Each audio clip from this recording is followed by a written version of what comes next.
Oke, Bismillahirrahmanirrahim. Assalamualaikum warahmatullahi wabarakatuh. Terima kasih kepada rekan-rekan semua yang sudah hadir pada sesi pertemuan kita malam hari ini. Ini pertemuan 3 dan 4 ya. Jadi nanti absensinya bisa ditulis di Elina pertemuan 3 dan pertemuan 4. Oke, pada malam hari ini kita akan bahas sedikit tentang tool dalam pengumpulan data. Sebelumnya kemarin kita sudah bahas beberapa ini ya, beberapa bagian. Saya akan review sebentar eh, pertemuan kita yang kemarin. Saya share dulu.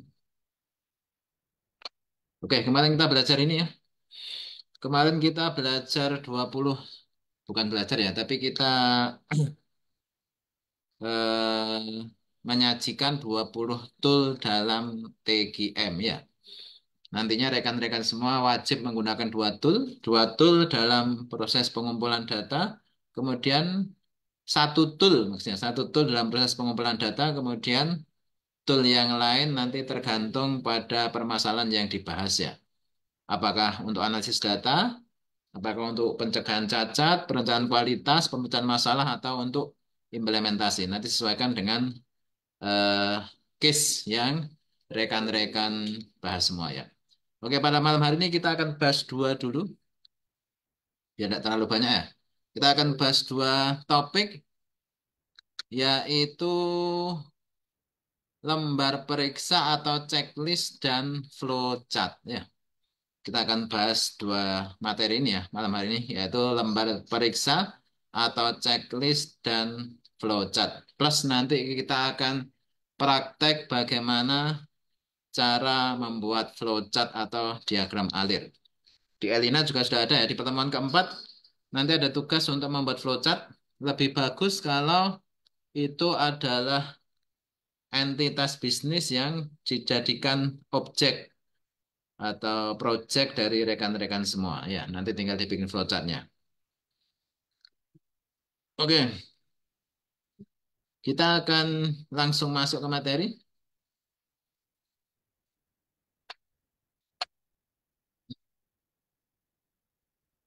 Ini ya,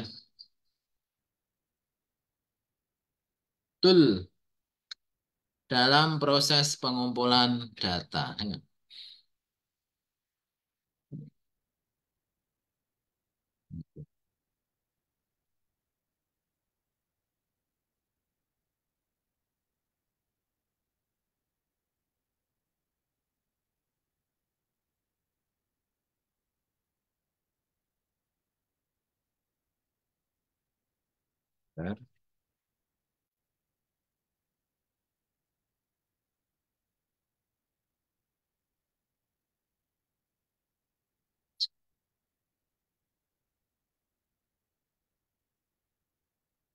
Oke, pertama kita akan bahas tentang lembar periksa atau checklist dalam eh, sebagai salah satu tool dalam TGM ya. Apa itu checklist? Ini ya, alat untuk mencatat secara data secara terstruktur dan sistematis. Kemudian memastikan bahwa semua langkah atau item telah diperiksa atau dilakukan. Kemudian membantu menjaga kelengkapan dan konsistensi dalam proses. Kemudian yang terakhir adalah mengidentifikasi adanya penyimpangan ya. Oke, tujuan penggunaan checklist apa? Yang pertama adalah untuk konsistensi, yaitu untuk memastikan bahwa setiap tahap dalam proses dilakukan dengan cara yang sama setiap kali dilakukan ya. Dengan checklist, misalkan ada proses produksi, nah, kemudian di checklist dari awal bahan baku masuk misalkan sampai pada packaging, dengan adanya checklist maka semua proses akan bisa dilakukan dengan konsisten. Kemudian yang kedua kelengkapan, menghindari kelupaan atau pengabaian langkah-langkah yang penting. kemudian identifikasi adanya penyimpangan, kemudian peningkatan dalam kualitas. Oke, jenis-jenis checklist contohnya saja ya. Tentunya banyak jenis-jenis yang lain. Misalkan checklist proses, memeriksa setiap langkah dalam proses. Checklist produk, memeriksa karakteristik atau atribut yang ada dalam produk. Kemudian checklist keamanan, memeriksa aspek-aspek keselamatan dalam operasi. Kemudian ada checklist audit, yaitu mengaudit proses atau sistem. Komponen utama ketika kita membuat checklist, komponennya apa saja? Yang pertama judul, tentunya judul ya. Oh ini checklist untuk apa ya? Gitu ya. Kemudian tanggal dan waktu, kemudian daftar item atau langkah semua ditulis ya, diidentifikasi semua langkah yang ada dalam proses. Kemudian kolom status, biasanya selesai, tidak selesai, tidak berlaku atau yang lain-lain. Kemudian kalau ada komentar atau catatan ya, atau ketika ada tindakan korektif yang perlu dilakukan maka masuk pada bagian komentar atau catatan. Kemudian langkah-langkah membuat checklist ya, identifikasi tujuannya, tentukan tujuan dan area yang akan diperiksa. Yang pertama ya. Kemudian rancang daftar item. Nah, daftar item ini dibuat berdasarkan apa? Berdasarkan prosedur atau standar yang ada.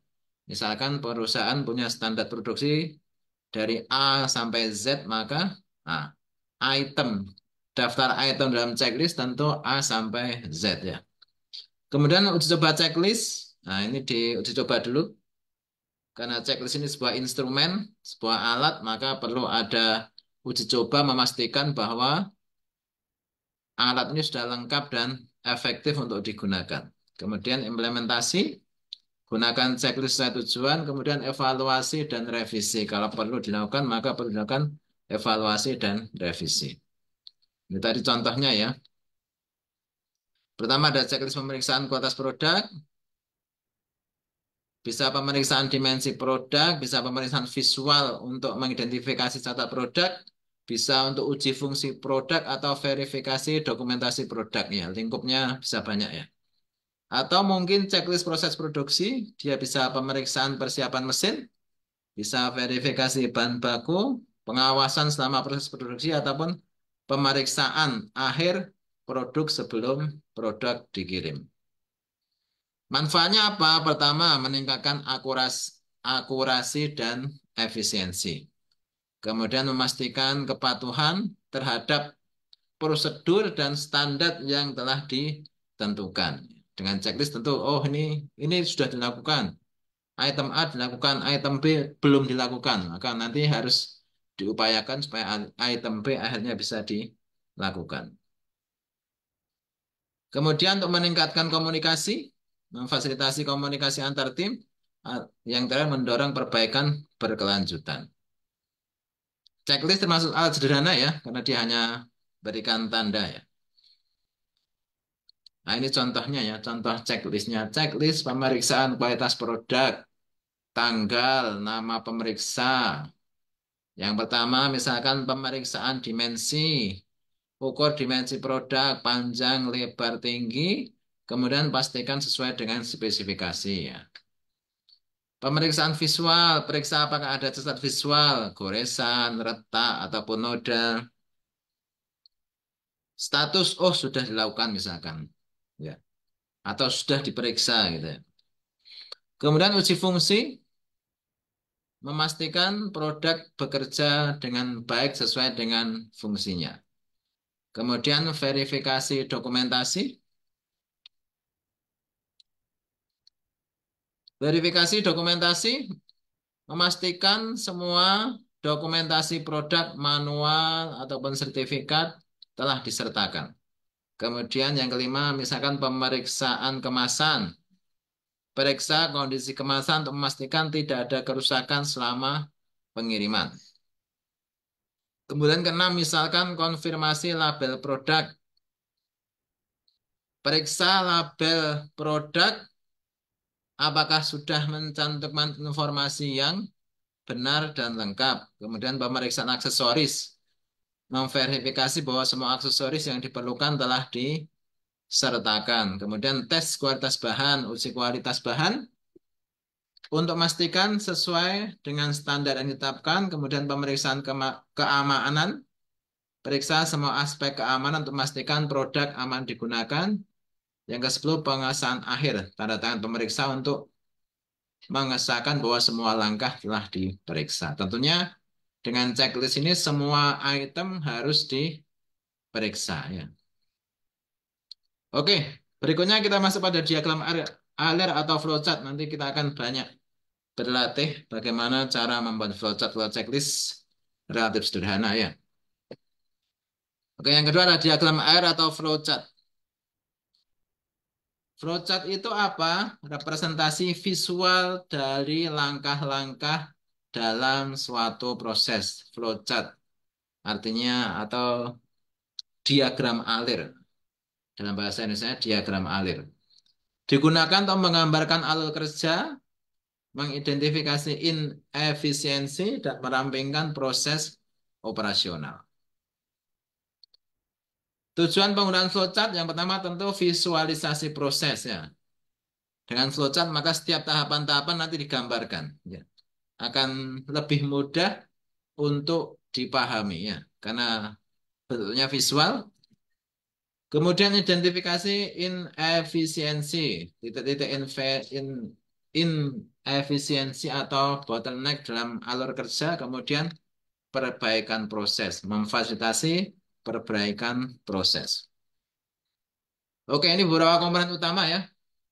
Ada start, kemudian ada proses, ada decision, ada input, ada panah, kemudian ada dokumen. Nanti masing-masing akan diwakili dengan simbol yang berbeda-beda ya.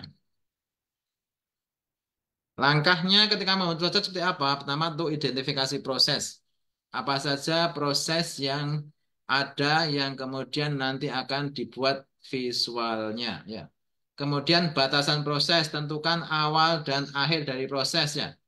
Nanti di awal flowchart kan ada start atau mulai, di akhir nanti ada end atau selesai, maka harus jelas ya.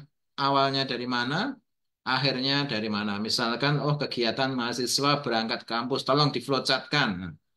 Maka awalnya harus jelas, oh misalkan dari bangun tidur gitu ya. Nanti akhirnya dengan mahasiswa pulang dari kampusnya. Bisa dibikin flowchart. Kemudian rancang flowchart, gambarkan simbol-simbol yang sesuai setiap langkahnya. Kemudian verifikasi, memastikan kelengkapan dan akurasinya. Kemudian implementasi, yang antara adalah evaluasi dan revisi. Contoh flowchart produksi misalkan start mulai persiapan bahan baku, proses produksi, inspeksi kualitas, pengemasan, dan end selesai. Nanti dalam setiap bagiannya tentu bisa banyak ya, banyak komponennya ya. Dalam persiapan bahan baku misalkan nanti akan banyak ya, subnya akan banyak. Dan ini pun nanti bisa jadi flowchart sendiri kalau didetailkan ya. Kalau ini kan flowchart garis besar ya. Nanti kalau didetailkan persiapan bahan baku juga banyak. Misalkan dari pemilihan supplier, nanti eh, perlu ada pengambilan keputusan terkait dengan supplier, kemampuan supplier dalam memenuhi kuantitas, atau kemampuan supplier dalam mengirimkan barang sesuai dengan jadwal. Nanti banyak. Kemudian dalam proses produksi juga banyak ya. Nanti bisa dibikin sub sendiri ya. Oke. Atau misalkan proses pelayanan pelanggan ya. Mulai penerimaan, permintaan pelanggan, verifikasi data, penyelesaian permintaan, umpan balik, and selesai. Tapi nanti juga dalam setiap ini juga bisa dirincikan lagi ya. Penerimaan penerimaan permintaan pelanggan pun nanti bisa dibuat flowchart yang lebih rinci lagi.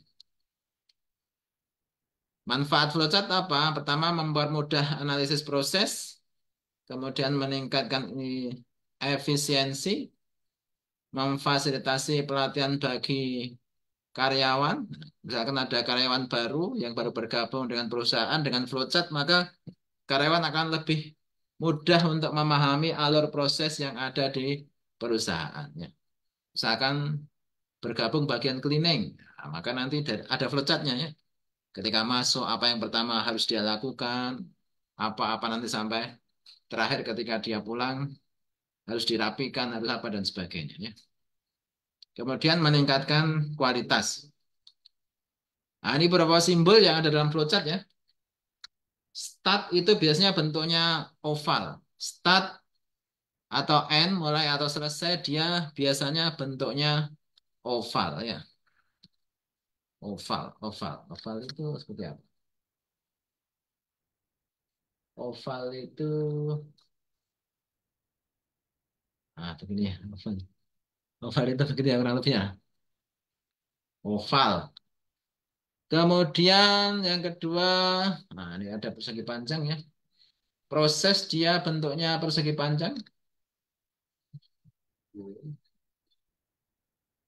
Nah, nanti kalau proses bentuknya begini, persegi panjang.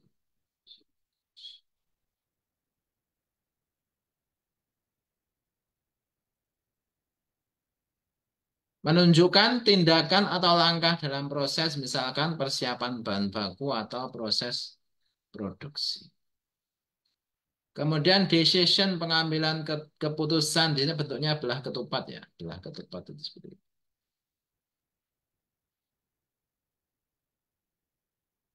Nah, nanti apa? Decision yang mau diambil apa?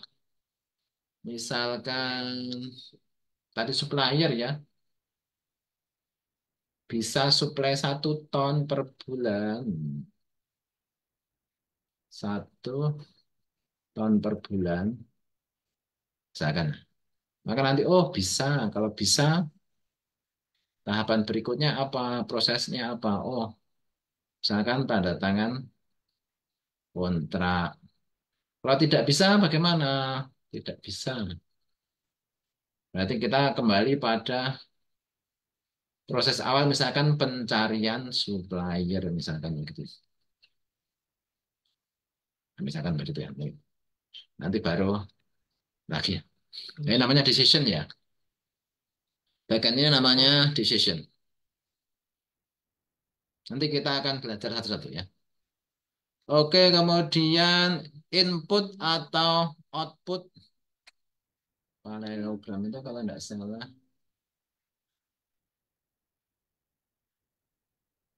Kalau ada proses input, kemudian ada output, nah nanti bisa digambar seperti ini. Dalamnya seperti itu.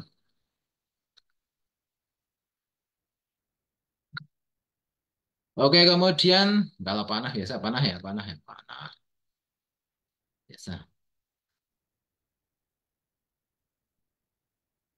Kemudian dokumen persegi panjang dengan gelombang di bagian bawah. Persegi panjang, di bawahnya ada ini. Nah, itu dia dokumennya. Dokumen fisik ya, fisik ya, bukti pengiriman, laporan kualitas, cetak lah istilahnya, fisik. Fisik atau cetak ya. Nah, biasanya kalau banyak, biasanya kalau banyak biasanya digambar begini ya, tumpuk-tumpuk itu ya.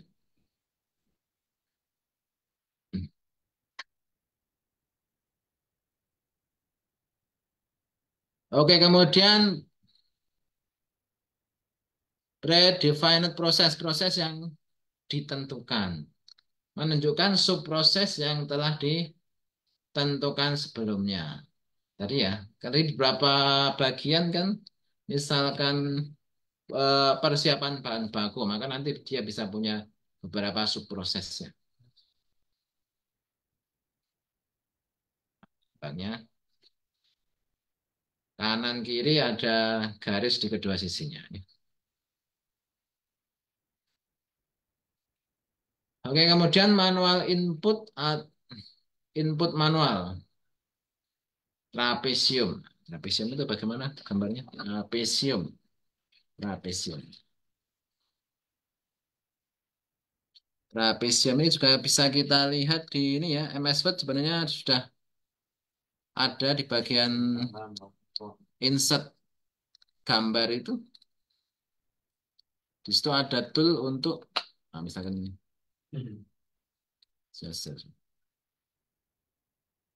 Di MS Word kita juga ada ya. Nah, nanti ke teman-teman kalau bikin flowchart bisa dari MS Word atau kalau teman-teman punya Visio bisa dari Visio ya. Tapi kalau Visio kan harus install lagi ya. Kalau MS Word kan bawaannya Office. Ketika kita masukkan sip, nah di sini kita bisa lihat ada opsi flowchart banyak ya. Tinggal dilihat ya keterangannya apa. Oh, kalau persegi panjang dia proses. Ini dia alternate proses. Ini decision, ini data, gitu ya.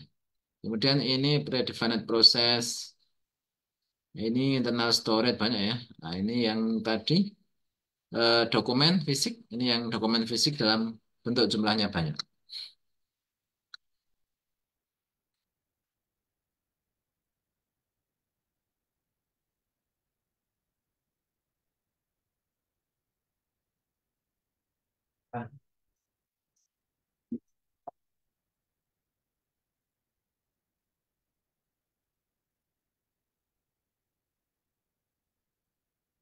Nah, ini contohnya ya.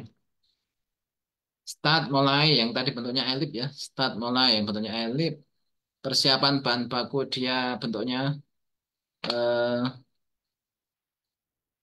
persegi panjang tadi. Besar.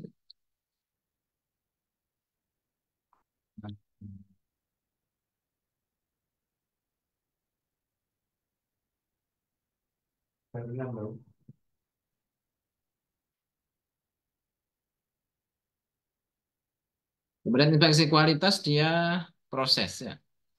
Kemudian apakah sesuai standar? Ya tidak. Jika ya lanjut ke pengemasan, jika tidak ke proses produksi. Kemudian pengemasan and selesai. Nah, kita coba buat flowchart ini ya. Flowchart ini di sampingnya saja biar kelihatan nanti ini ya. Oke, kita mulai di sini. Kita gambar di sampingnya ya. Mulai.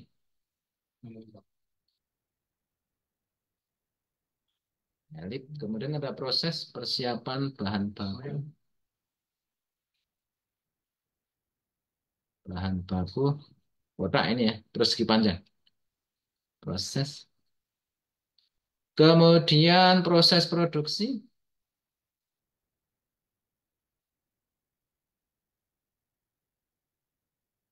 Juga persegi panjang. Panah tadi menunjukkan arah alurnya. Kemudian inspeksi kualitas. Inspeksi kualitas.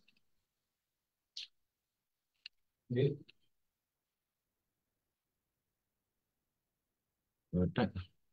Kemudian, nah, sesuai standar atau tidak? Nah, ini ya, sesuai standar atau tidak?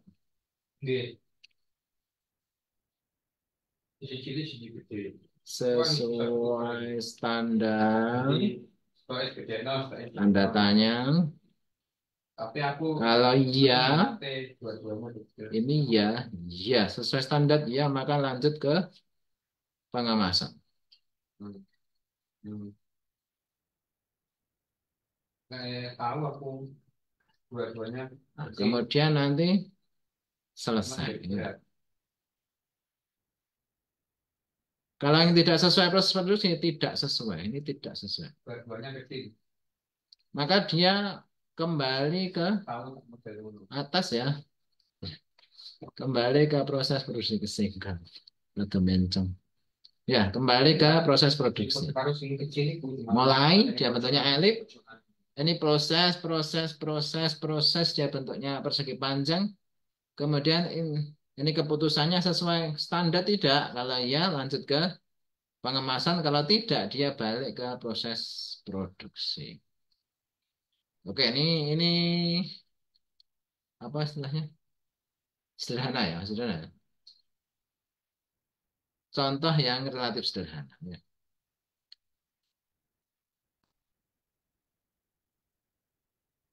Oke, penutup flowchart adalah alat yang penting dalam TGM yang memungkinkan visualisasi dan analisis proses secara efektif. Kemudian dengan menggunakan flowchart, organisasi dapat mengidentifikasi area untuk perbaikan, meningkatkan efisiensi, dan memastikan kualitas yang konsisten. Oke, itu untuk materi kita malam ini. Kita lanjutkan dengan diskusi ya. Di Elina sudah saya siapkan ya. Nanti pada pertemuan keempat, pada pertemuan keempat, teman-teman tugasnya membuat diagram alir proses bisnis sesuai dengan apa istilahnya, objek yang diambil, entitas bisnis yang diambil masing-masing ya. Tugas yang pertama kemarin ada gambaran umum entitas bisnis ya. Bagi rekan-rekan yang sudah kerja, bisa tempat kerjanya sendiri, atau rekan-rekan yang punya usaha, lebih baik kalau usahanya sendiri. Nanti lebih enak ya. Nah, ini dari 18 baru submit 10 orang ya. Nanti teman-teman yang belum submit, submit ya, untuk melengkapi proses absensi di Elina ya. Kemudian flowchartnya dibuat dari ini ya, dari entitas bisnis yang sudah dibahas ya, disampaikan, di-upload di pertemuan kedua. Oke, kita coba tes case salah satu ya. Nanti kita coba eh, buat kira-kira flowchartnya nanti seperti apa ya.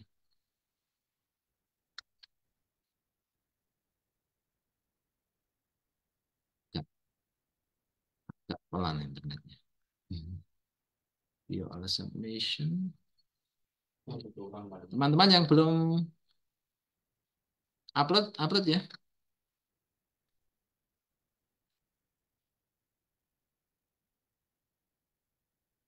Boleh nih Pak Sunar. Pak Sunardi ada Pak Sunardi ya? Benar, Pak. Nah, boleh-boleh. Kita tes case punya Pak Sunardi ya.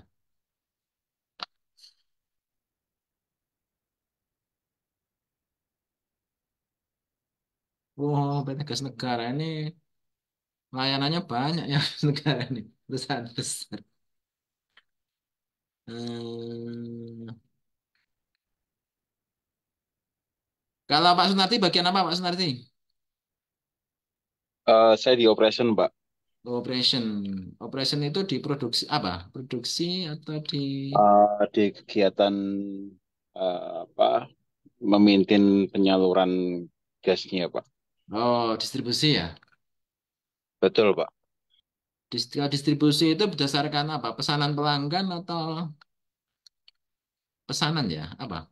Iya, berdasarkan volume yang diminta. Jadi Oh, berapa volume gas yang dibutuhkan oleh pelanggan, nah, kita yang melakukan simulasi, nah, kemudian itu disalurkan. nah, sip, sip, sip, sip. Nanti kita coba bikin flowchartnya ya Pak ya. Kita coba belajar bikin flowchartnya.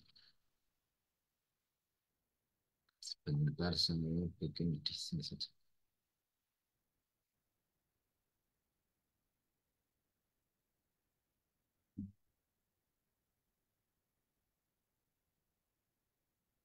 Kita pakai MS Word saja ya, biar bisa.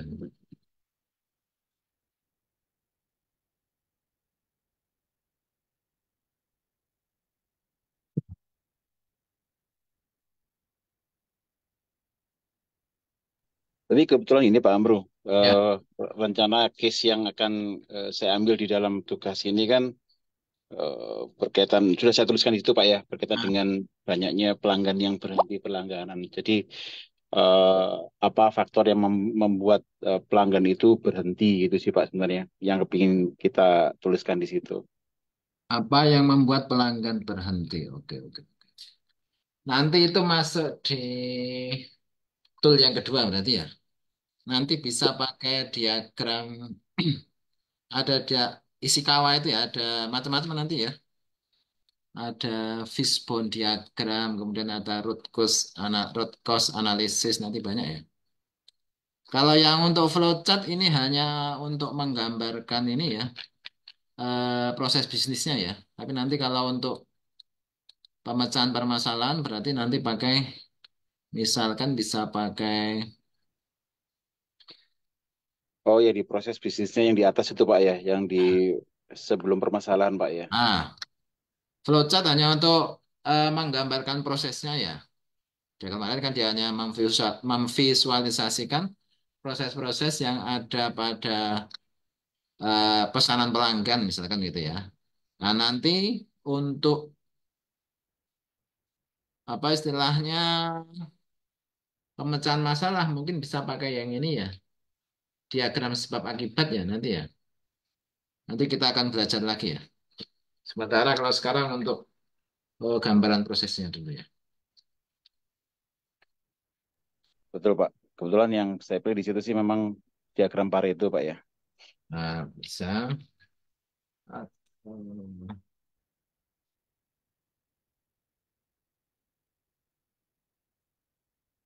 nanti banyak opsinya ya. Misalkan kalau Bapak, misalkan ya, tapi nanti ini bahasan berikutnya ya. Misalkan pakai diagram fishbone atau tulang ikan, biasanya orang bilangnya begitu ya. Oh, oh. Ini gambarnya kadang nggak bisa lurus Pak.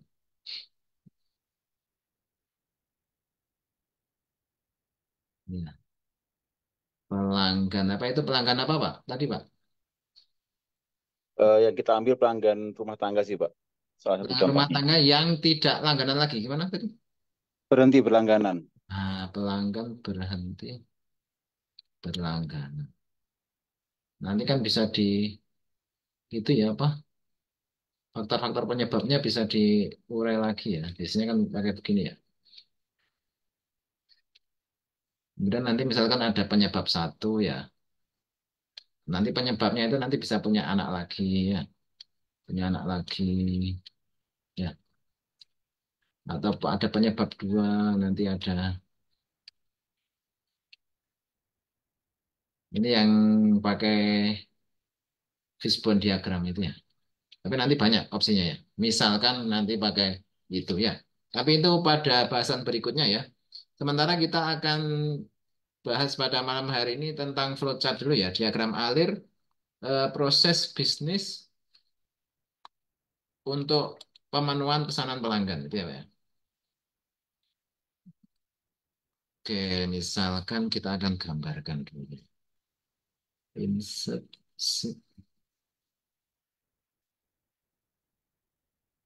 Oke, tadi kita mulai dengan elips. Ini mulai. Mulai. Kemudian pertama kali ketika pesanan masuk bagaimana? Ini menerima pesanan ya. Menerima Iya. pesanan. Penerimaan pesanan.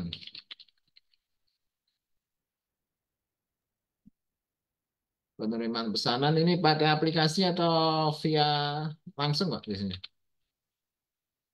Aplikasi Pak. Ada aplikasi ya? Iya betul Pak. Nah, kalau aplikasi di sini ada tampilan visual dari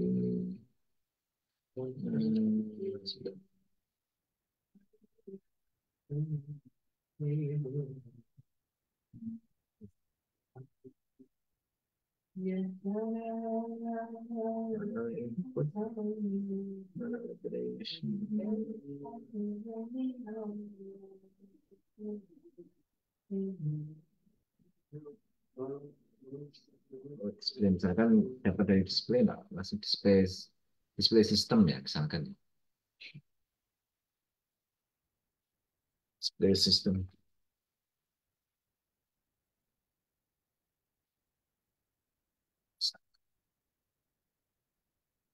hanya dari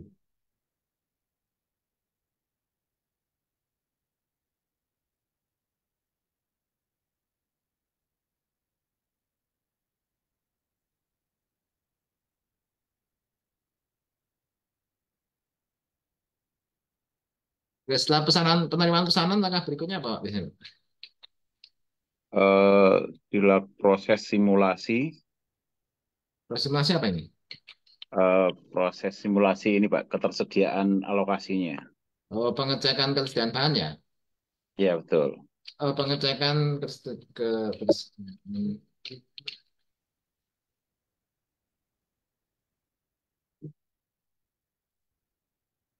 apa di gudang sendiri atau bagaimana ini? Jadi di proses itu sebenarnya proses yang kedua ini ada beberapa sih Pak. Jadi dia melihat satu ketersediaan pasokannya ada apa tidak. Nah, Kedua, apakah ada kegiatan perbaikan jaringan. Keempat, oh, apakah ada perbaikan di sisi pemasok. Jadi kayak gitu sih Pak. oh, banyak ya. Bentar. Banyak Pak parameternya Pak.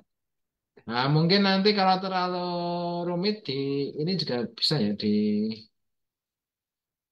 kalau diambil satu sub bisa nggak nanti itu? Atau gini sih Pak, kita ambil yang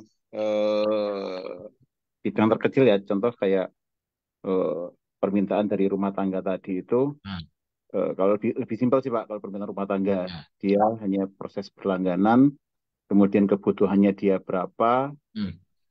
kemudian dihitung ketersediaannya dari si ketersediaan pasok, kapasitas jaringan, begitu oke, persetujuan apa namanya persetujuan alokasi ya gitu sih Pak. Eh, Pekerjaan pasok. Berarti ini ada decision ya, Iya betul, ada pengambilan keputusan ya, yang tadi. betul. Di sisi akhir, setelah pengecekan dari data-data itu, Nah, baru decisionnya eh, bisa diberi atau tidak itu nah, Pak. ketersediaan pasok berarti pasokan ada. Pasok dulu baru jaringan ya Pak, gimana? Ya betul Pak. Jadi parameter utamanya pasok dulu. Pasokan dulu.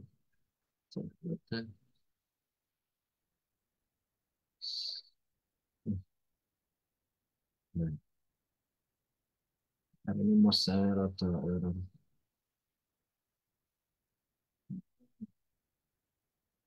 Masih. Nah,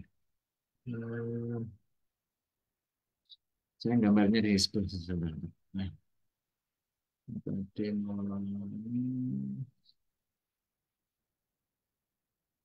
saya divisi satunya sebentar saya pakai dua. Mouse-nya agak bermasalah.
Pengecekan ketersediaan pasok, kemudian berarti ada decision ya.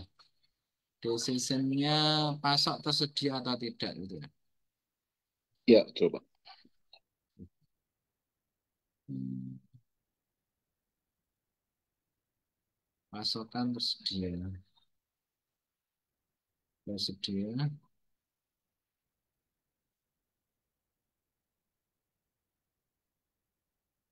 Kalau tersedia baru pengecekan jaringan ya. Apa tadi? Ya, Jaringan ya, Pak? itu kapasitas jaringan, Pak. Pengecekan jaringan. Kalau tidak tersedia bagaimana, Pak? Kalau jaringan tidak tersedia, Bukan pasokannya, pasokan. oh, kalau pasokan tidak tersedia, N dia, Pak. Artinya tidak bisa dilayani. Oh, tidak ada proses ya? Enggak ada misalkan apa-apa, enggak bisa. Pokoknya enggak bisa dilayani itu saja ya. Kalau simpelnya begitu, Pak. Sebenarnya kalau mau dibikin lanjut, bisa sih naik ke proses yang lain sih, Pak. Akhirnya masuk proses yang lain akhirnya. Oh, proses apa itu? Biasanya apa itu? Jadi nanti Pengadaan pasokan gitu ya? betul, betul Pak. Oh, enggak apa. Berarti ini kalau tersedia.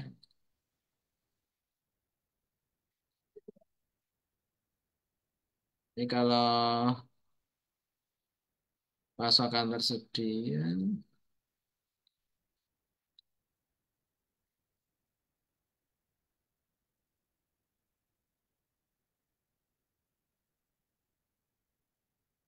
tersedia.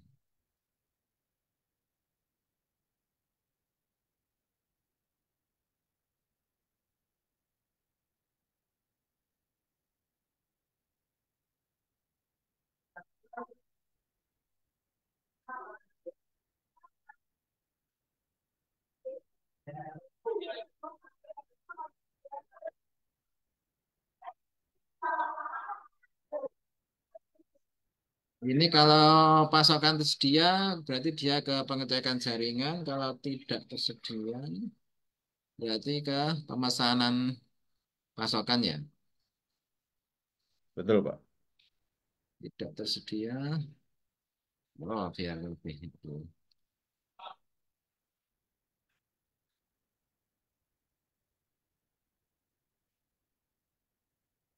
Misalnya penambahan pasokan lah. Penambahan. Caranya bagaimana terserah. Ini yang sederhana maksudnya. Ya, ya, Nah, betul, betul, kalau betul. itu kan rumit nanti ya, tapi kita bikin simpel sedikit lah. Siap, siap. Nanti ini ke bawah.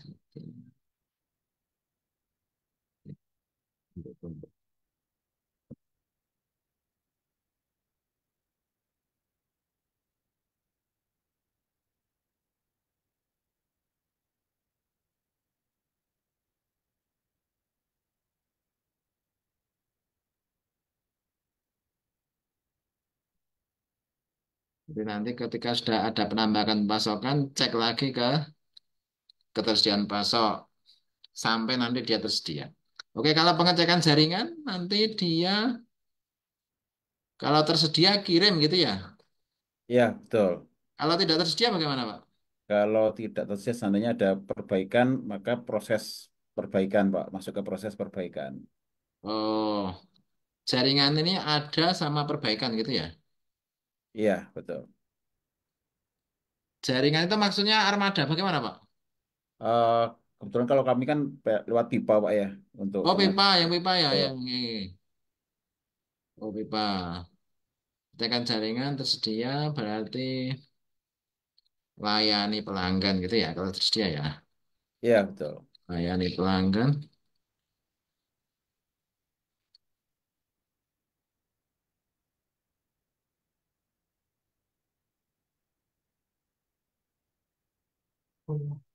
Tapi ini baru sampai pada proses untuk melayani pelanggan ya.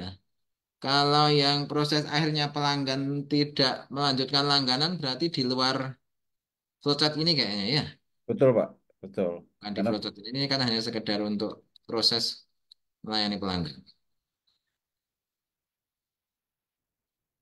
Ini nanti perlu ditambah sedikit flowchartnya apa istilahnya. atau case-nya aja, Pak, diganti, Pak. Biar nggak tahu penuh Eh, case-nya yang diganti. em, tapi enggak, oh bagus kok itu nanti. Enggak apa-apa. Baik, Pak. Flowchartnya tetap ini enggak apa-apa nanti yang pelanggan tetap langganan atau tidak pakai yang diagram isi kawah atau yang lain nanti bisa sendiri ya. Flowchartnya tetap yang Oke. seperti ini dong. Oke, oke, baik, Pak.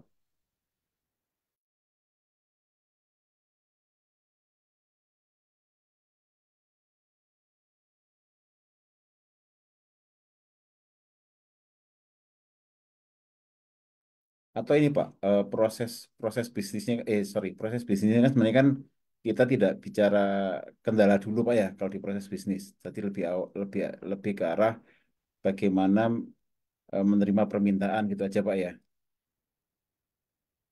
dalam normal kondisi ya kayak gitu.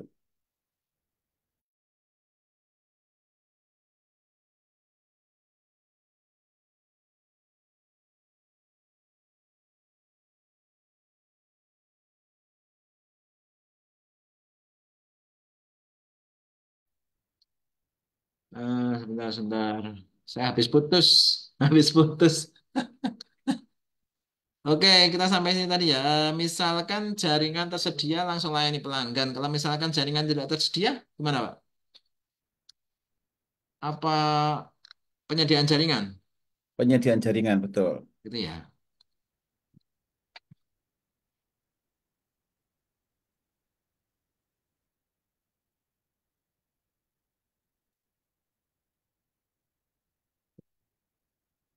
Oh, ini bukan.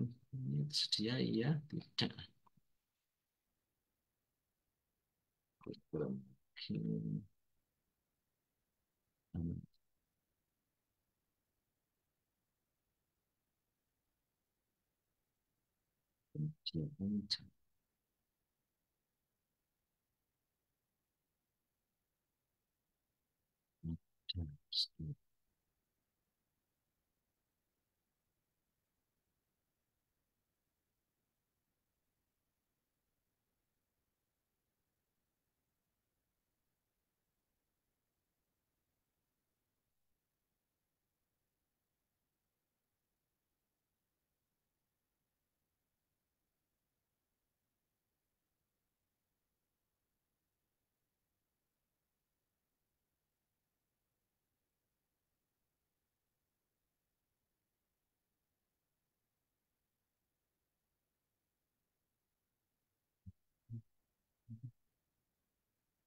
Oke, kurang lebih seperti ini ya untuk punya Pak.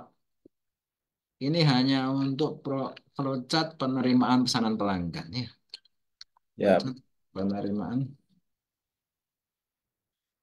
pesanan pelanggan belum belum pada yang lain ya. Flowchart.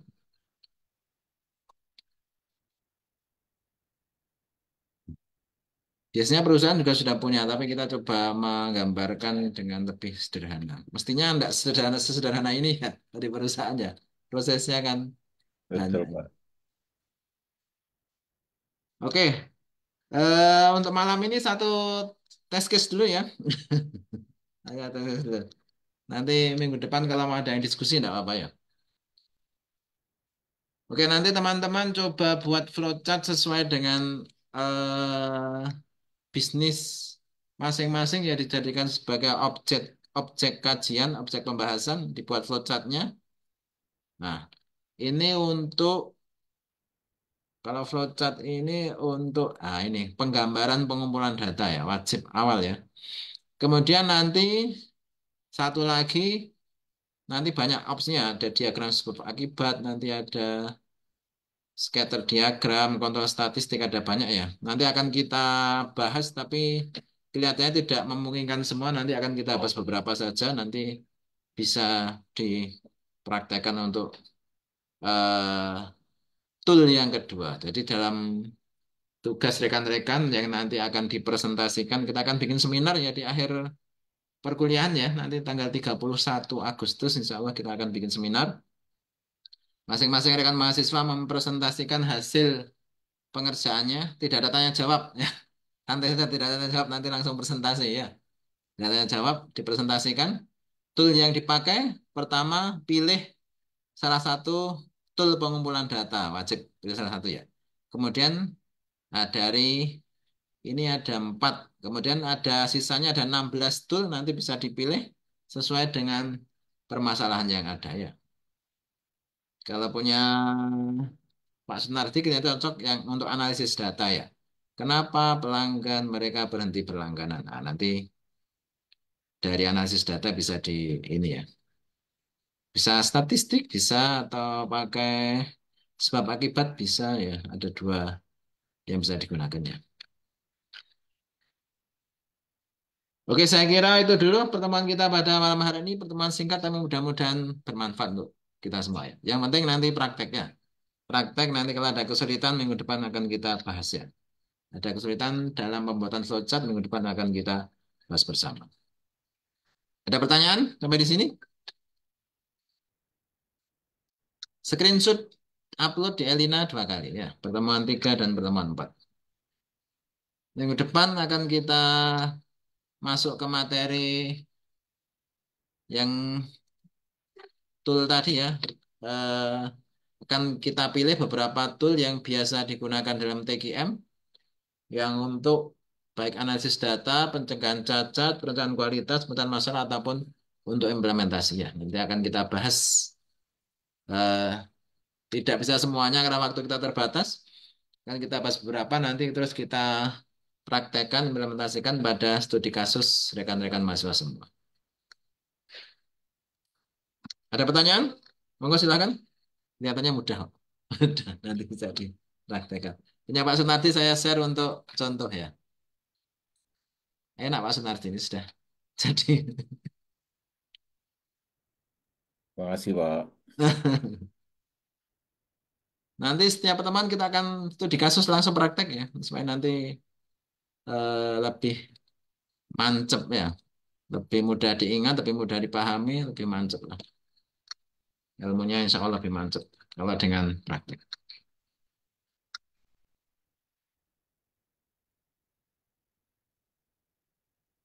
Hmm.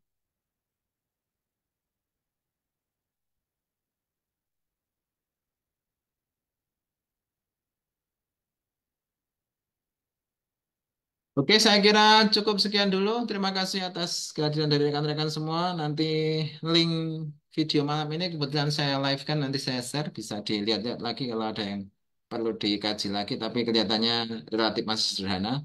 Tinggal praktek, kalau ada kesulitan minggu depan akan kita bahas bersama. Oke, terima kasih atas kehadirannya semuanya. Selamat malam, sukses selalu, tetap semangat belajarnya. Assalamualaikum warahmatullahi wabarakatuh. Waalaikumsalam. Waalaikumsalam.